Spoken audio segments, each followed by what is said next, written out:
Considering leather in the Toyota Tacoma? Don't do it.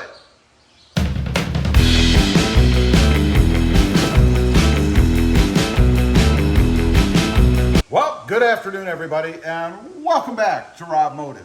Real quick, if you haven't before, go ahead and smash that subscribe button and click that notification bell so that you don't miss out on any upcoming videos. So, are you considering ordering a new Tacoma? Maybe you're out there looking, trying to find one on the lot. Are you considering getting leather in your new Toyota Tacoma? I'm here to tell you, don't do it. Now, you might be asking, well, gee, why is this guy telling me not to do it? What does he know? Well, I have experience. You know, I ordered a 2020 Toyota Tacoma. It was the Voodoo Blue, the gorgeous Voodoo Blue manual transmission that I had on the channel a little while back. It was pretty loaded. I wanted everything on it. I was ordering the truck. I was gonna make it the best that I could get for what I wanted. So I went ahead and ordered leather. Now, I will admit, I was a bit hesitant at first because I have had leather before in various other vehicles. But I was very disappointed and I kicked myself after having it for a while and even damaging it. So let's run through. There are really 5 reasons why you should not even consider getting leather in your Toyota Tacoma. Number 1 is comfort. Leather looks great. You know, it's like getting a black vehicle. In my opinion, there's no better color for a vehicle than black. It looks awesome when it's clean, when it doesn't have those little micro scratches in it. You know, leather looks great in any vehicle. It's awesome. It's more upscale. It just looks more posh, if you will. But that doesn't really go far when you're looking at comfort. Leather is stiffer. It's harder. When you sit in those seats, especially in the Toyota Tacoma, it's not going to be as comfortable as cloth. It's hot. When it's hot outside, you will fry on that black leather in the Toyota Tacoma. It's always amazed me as to why companies always go with black. It must be cheaper or something, because if you have to have leather, you would think a lighter color that didn't absorb so much heat would be better. But it's hot, really hot, particularly if you live in a hot climate like I do. Of course, in the winter, it's really cold. You know, there's nothing worse than getting up early, trudging into work, and jumping into that Toyota Tacoma that's ice cold. It's just not comfortable. Number 2, the expense.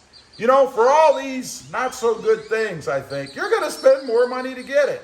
Doesn't make a lot of sense to me. You're paying for something that, in my opinion, other than looking great, is really not that good.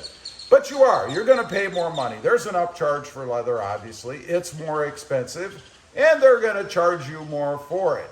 Doesn't make any sense to me to pay more money, and I did it, for something that is really not as good as just simple cloth.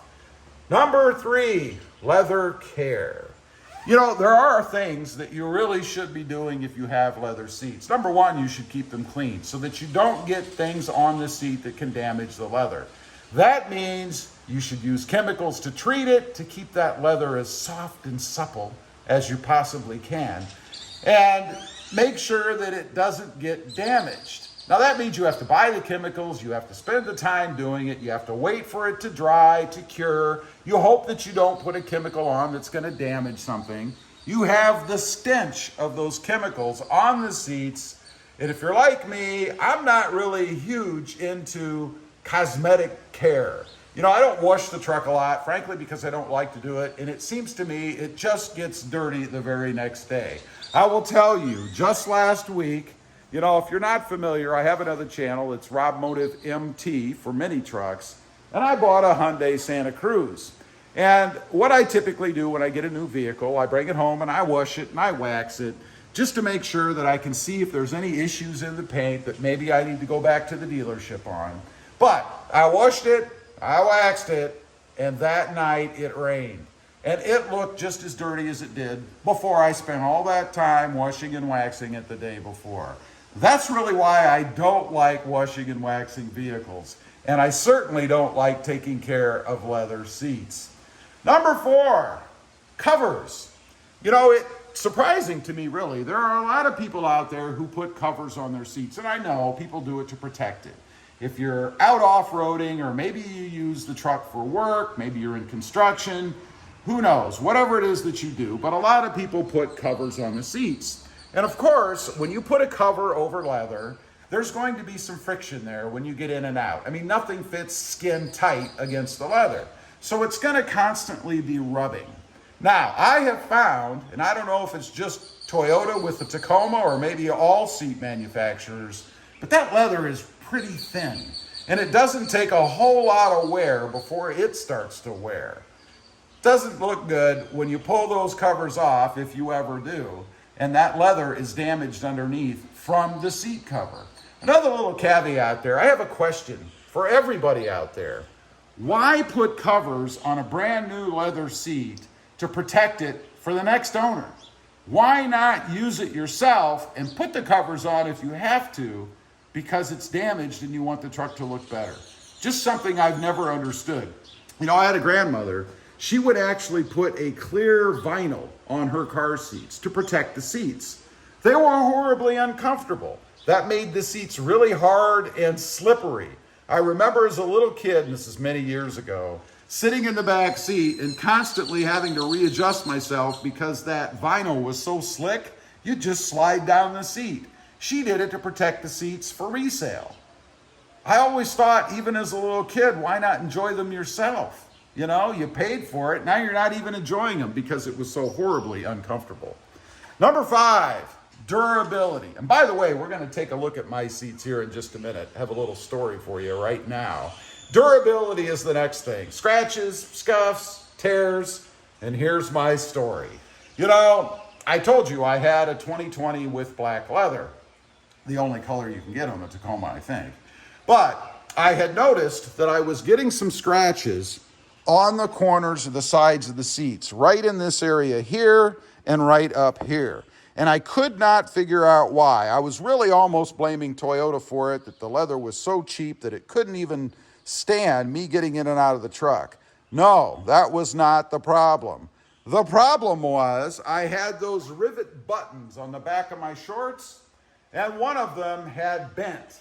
The rivet on the part that you snap into, you know, has a little sleeve around it, if you will. That had bent somehow. Maybe in the washer, the dryer, I don't know. But it made a sharp edge. And every time I got in and out of that truck, I was scraping that sharp edge across the edge of my seat. There's some video on the channels about that. I finally figured out what it was. So I actually cut the leather. There was a few areas where the leather actually cut and started to come up. You could see the white underneath, of course, black seats with white just beams every time I got in, particularly since I now knew about it. But I damaged it. I did it myself. Now, that wouldn't have happened if I had had cloth. I would have just slid across. Not to say it might not have damaged it eventually. It's not like the rivet was really sharp where it would have cut the cloth, but the leather just didn't hold up. It cannot hold up to that kind of a wear, constant friction. So let's take a look real quick. We're standing here, we're looking at my seats. The truck I've had for, I don't know, several months, maybe even a year now, I'm not sure. But you can see there's no sign of wear in here. And I get in and out, and I always slide right over the edge, I think, like most of us do. And there is no wear in here, nothing. The seats look brand new. That's a benefit of having cloth. As long as you don't spill something on them, stain them, or maybe get into your truck with a screwdriver in your back pocket, you're not going to have any issues. They hold up really well, and all you have to do is sweep them. Maybe even wipe them down with a damp cloth once in a while if you do get anything on them, but it's going to hold up much better, and you're not going to kill that investment that you made with leather seats. Anyway, I just wanted to get on here, kind of talk about if you were considering buying a truck with leather in it or considering leather in the Toyota Tacoma, don't do it. It's not worth it, in my opinion. Leave a comment. Let me know what you think. Am I wrong? Did I just have bad leather? I'd be curious to know. Also, real quick, if you didn't in the beginning, go ahead and smash that subscribe button and click that notification bell so that you don't miss out on any upcoming videos. I do have 2 additional channels. My latest, Robmotive MT, all about mini trucks. My latest edition is the Hyundai Santa Cruz. and a Robmotive JT, all about the Jeep Gladiator, and a little bit of Jeep Wrangler content. Check them out, and if you're interested, please consider subscribing. Thanks for watching. Stay safe out there. Bye.